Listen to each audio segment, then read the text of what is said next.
muri Zimbabwe ausakutika nyika yeZimbabwe ava mahwani manje amene kuti inhamo here kana kuti inzara here notoona kuti Karo Magistrate Court aiwa inopaziwa vanhu vobva vaba mari muri Zimbabwe amene kuti chii chakamnyasa kutora nzvimbo usatapinda munhu auyizire ndokuti bva subscribe wolike wotena on the bell icon nokuti tinoona kuti munhu wamunobuda muchinzi Commission yeZimbabwe Republic Police and Judiciary Service Commission JSC yatanga kuferefeta nyaya yekupaza kwembavha kuKaro Magistrate Court nemusi wemuvhuro apo mbavha dzakaba $750.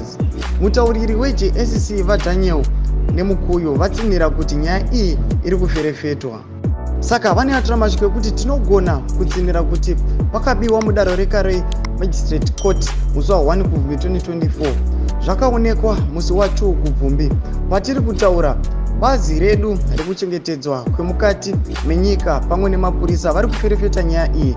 Vakapaza hofu iyi inogara mari yefaindi ndokuba $750. Ndo mashoko ari kuyachitwa pana zvinzi aiwa musi wa1 Kubvumbi pakapazwa nobva ndobva vatora $750 inova mari yefaindi inobhadharwa nevanhu iyaya muri Zimbabwe. Menoti vanhu vane zvivindi zvekunoba kuMagistrate Court anga achimbotemba nei. Tiudze mavhungiro enyu kuti munoti kudii pamusoro penhau iyi. Pinai mucomment section medu musangano subscribe like channel on the bell icon. Tambochera maupdates anokupa pano paZim News Live.